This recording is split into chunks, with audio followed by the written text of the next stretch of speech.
ready to really dig deep into the human brain. You know, that super complex thing that controls pretty much everything we do. It is amazing, isn't it? Yeah, and today we're focusing on how our brains, actually affect our everyday lives. Everything from relationships to work to even just like planning your next vacation. It's all about how our brains are constantly adapting, right, to everything around us.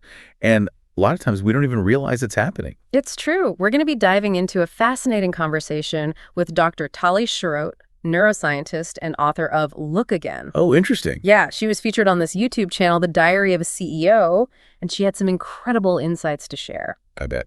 Specifically, we're going to explore the power of what's called habituation. It's essentially how our brains get used to things over time. We'll also uncover what we can do to, keep life feeling fresh and exciting. I like it. So habituation, big concept, right? Huge. Yeah, because it really influences how we experience and react to the entire world around us. Well, think about it this way. At a neuronal level, you know the neurons, the tiny messengers in our brains. Yeah. So habituation happens when those neurons stop responding as strongly to stimuli to just kind of stay the same. Yeah. It's almost like they're saying, like, okay, seen this before, not new, not exciting anymore, so I'm just going to chill out a bit. So it's our brain's way of like being efficient. Exactly. It's focusing on what's new, what's potentially important, and it's filtering out all the stuff that's become, routine. Exactly. To really kind of illustrate this, let's look at a visual example, right? Okay. Have you ever seen that image, those colored circles? Yeah. And they seem to vanish if you stare at the center for a while. Oh, yeah. It's called the Troxler effect. Classic demonstration of habituation. Yeah, I've seen that. It's wild. The colors just like fade away. They do, right. So what's actually happening is when your gaze is fixed, right, the visual input to your neurons is constant. Your brain decides no need to keep processing this unchanging information. Poof, colors fade. It's like hitting the snooze button on those neurons. So it's not that the colors are actually disappearing. It's just that our brains are choosing to ignore them. Exactly. And this same process, this habituation, happens with all sorts of things, right? In our daily lives. Oh, yeah, for sure. Think about smells. Yeah.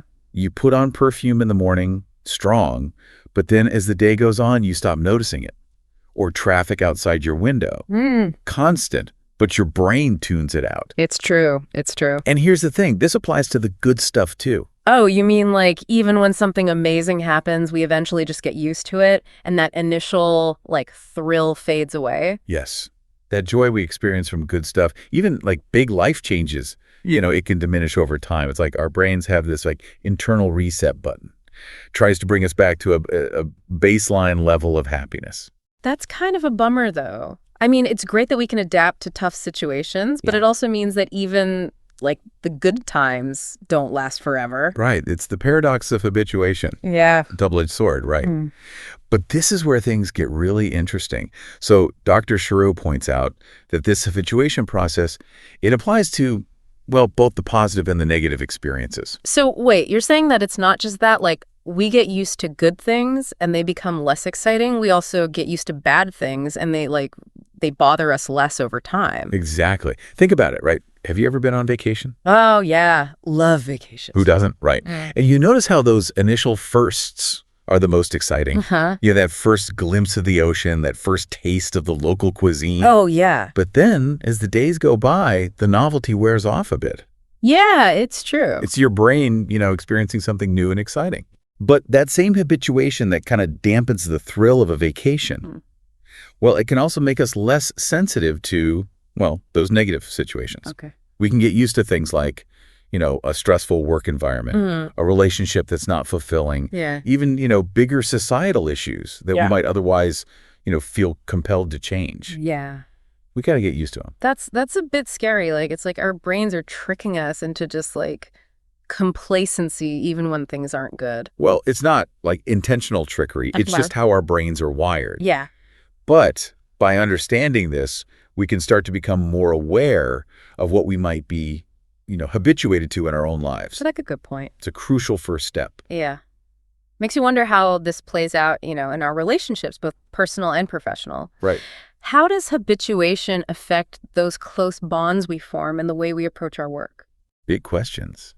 It's fascinating to think about, isn't it? Like, can this whole habituation thing explain why that that initial spark in relationships seems to fade, over time. It probably plays a role, right? I mean, that like intense passion and excitement we feel when we first fall for someone, like a lot of that's got to be driven by, dopamine, that neurotransmitter, associated with pleasure and reward. Exactly. But, as we become more familiar with our partners, well, those dopamine surges, they become less frequent. So it's not just like a saying that the, honeymoon phase eventually ends. There's actual brain chemistry happening. Exactly. I mean, our brains, they're wired to seek out novelty and excitement is how we, learn and grow. Makes sense. But the flip side is we can become habituated to even the most loving relationships. Right. And that leads to, a decrease in desire and a feeling of just like monotony. Sure. Does that mean long-term relationships are like destined to just become boring? Not at all. The key is to be proactive about, combating habituation. Okay. Dr. Sharot's research actually suggests that even short breaks from your partner can help rekindle that spark. So like a little space can actually be a good thing. Absolutely. Like even just, spending an evening with friends or taking a solo, weekend trip, absence can trigger the release of oxytocin. It's often called the bonding hormone. I've heard of that. And it can lead to these renewed feelings of appreciation, for your partner. When you're apart, your attention shifts and you start to see them in a new light, right? It's true. Plus, you get new experiences to share and talk about when you're back together. That's a really good point. What about like trying new things together? Does that help too? Absolutely. I mean, novelty is like crucial for keeping a relationship vibrant. It's about injecting those doses of excitement and surprise back into your routine. Whether it's, exploring a new hobby, trying a different type of cuisine, even just, having deeper conversations, doing new things together keeps your brain engaged and reminds you why you, fell in love in the first place. I like that. So basically, it's about remembering that a relationship, like anything else, requires effort and intentionality to, stay fresh. Right. You can't just coast on autopilot and expect the spark to stay alive forever. You can't. And these same principles, they apply to our work lives as well. Yeah. When we're constantly doing the same tasks, our brains just they switch into autopilot mode. We become less engaged and our performance can suffer. Yeah. That's why that new job energy never lasts. Sure. You get that initial rush of like learning and excitement, and then like a few months later, it's back to the grind. Exactly. Right. And that's when habituation starts to, set in. Dr. Sharot, she highlights how crucial learning and progress are for job satisfaction. Oh, interesting. When we're challenged and acquiring new skills, our brains, they release dopamine, right? Yeah. Which reinforces those behaviors and keeps us motivated. Makes sense. But when our work becomes repetitive and predictable, well, those dopamine rewards dry up. Right. Which leads to boredom and disengagement. So how do we combat that, at work? Do we all need to quit our jobs every 6 months to like chase that new job high? That's not really practical, is it? No. But there are ways to introduce novelty and challenge into your work life, even if you're not switching jobs. Okay, good. Seeking, opportunities for variety is key. Like talk to your manager about taking on new projects. Yeah. Cross-training in different areas or even, mentoring a colleague. Those are great ideas. What about for managers listening? What can they do to help their team members, stay motivated and engaged? Well, encouraging job rotation is a fantastic way to combat habituation. It allows, employees to try different roles, learn new skills, and gain a broader perspective of the company's operations. Yeah. Plus, it helps build a more versatile and adaptable workforce. I bet it also helps people figure out what they're truly passionate about within the company too. It does. Another important strategy is to, create opportunities for professional development. Yeah. This could involve, providing access to online courses, sponsoring industry conferences, or even creating, internal mentorship programs. It's about investing in your employees' growth and showing them that you value their development. Right. So it's about fostering a culture of continuous learning. Both for individual employees and for the organization as a whole. Exactly. And for individuals, who are feeling like their careers have kind of plateaued. Yeah. Well, consider exploring, sideways moves. Sideways move. Yeah, these aren't necessarily promotions, but rather opportunities to, gain new experiences and skills in a different area of the company. Oh. It's about expanding your horizons and challenging yourself in new ways. It's like cross-training for your brain. It is. And the benefits go, beyond just keeping things interesting. Yeah. Challenging our brains with, new tasks. It enhances neuroplasticity. That's the brain's ability to reorganize itself by, forming new neural connections. Okay. And it's been linked to, improved cognitive function, including better problem-solving skills, enhanced memory, even, reduced risk of age-related cognitive decline. So learning new things and stepping outside of our comfort zones isn't just, good for our careers. It's it's good for our brains in general. It is. And all of this kind of ties back to this concept of the, the hedonic treadmill. Oh, okay. Ever heard of that? Vaguely. Isn't it the idea that we all have this baseline level of happiness and no matter what happens in our lives, we eventually just return back to that baseline. Yeah.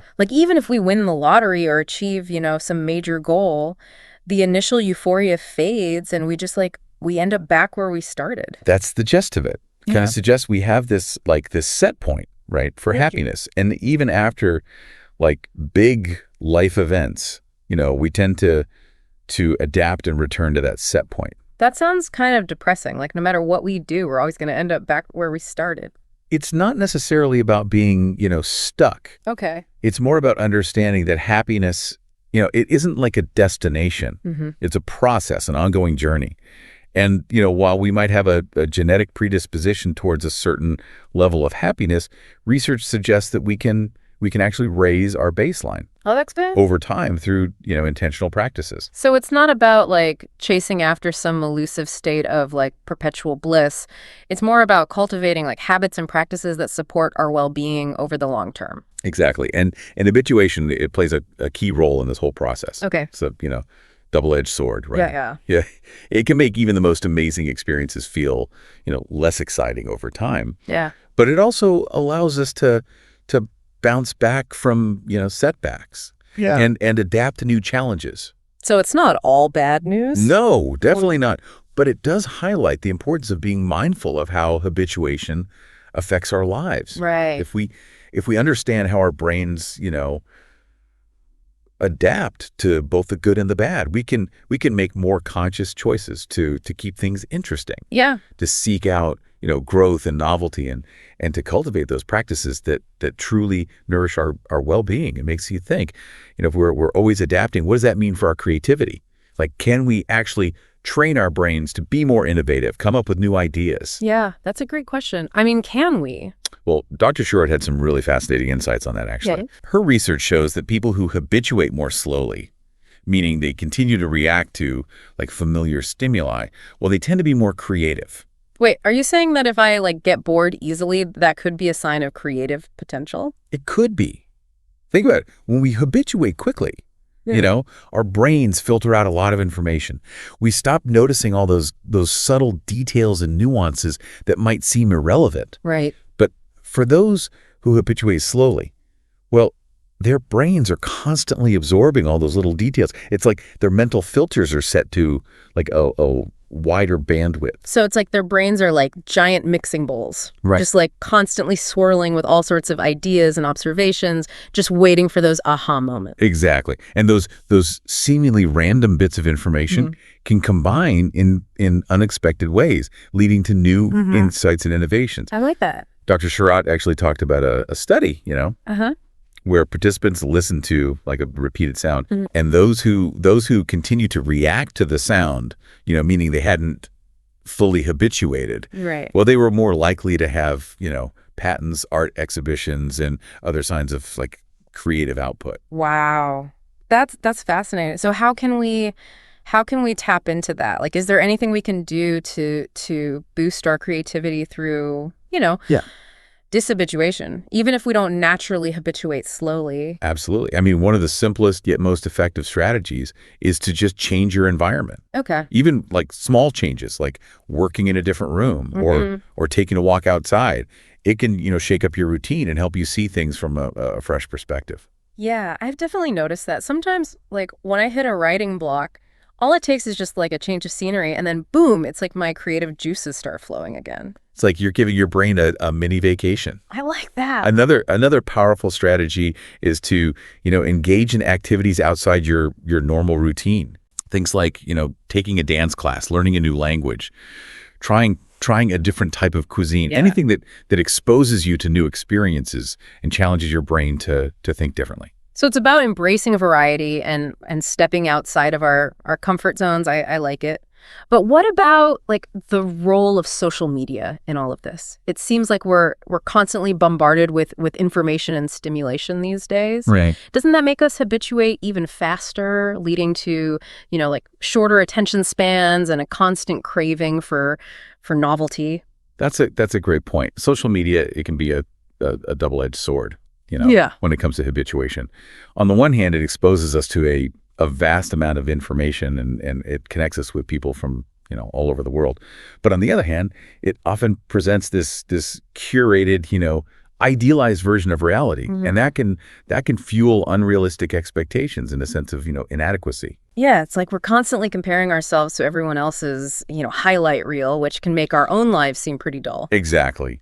And Dr. Sharot, she mentioned this study that found that quitting Facebook for a month was equivalent to a $30,000 pay raise in terms of happiness. Really? Yeah, that really highlights the importance of, being mindful of our social media consumption and its potential impact on our well-being. Yeah, it's a good reminder that taking breaks from social media and focusing on, real life experiences can be so beneficial for our mental and emotional health. It's about finding that balance, right? Between staying connected and protecting ourselves from the negative effects of overstimulation. It is. And speaking of well-being, Dr. Sharot, she emphasizes the importance of finding meaning in our lives, like as a key driver of happiness and motivation. It's not just about, pursuing pleasure or chasing after, material possessions. It's about connecting to something larger than ourselves, Yeah. whether it's through our relationships, our work, our hobbies, our contributions to our communities. Yeah, I think that's what struck me most about the story of the employee who quit their, seemingly dream job. Right. It wasn't about the money or the perks or anything like that. It was about feeling like their work lacked meaning and purpose. It's a powerful reminder that true fulfillment, it comes from aligning our actions with our values and finding a sense of purpose in what we do. Totally. When we feel like our work matters, when we're contributing to something we believe in, well, we tap into this deeper well of motivation and satisfaction that isn't as susceptible to the effects of habituation. It all comes back to meaning, doesn't it? It does. So it seems like understanding habituation is really about, understanding ourselves. It's about recognizing how our brains are wired to adapt, both for better and for worse, and then using that knowledge to make conscious choices that support our well-being and help us live more fulfilling lives. It is. It's about, harnessing the power of habituation to build resilience. Yeah. Adaptability, while also being aware of its potential, downsides. It's about creating a life that is both exciting and meaningful, both, stimulating and grounded. Well said. It's amazing how our brains can adapt to almost anything, but that very adaptation can sometimes, work against us. By understanding the power of habituation, we can make conscious choices to keep life interesting, meaningful, joyful. So think about one area of your life where you've become a bit too habituated.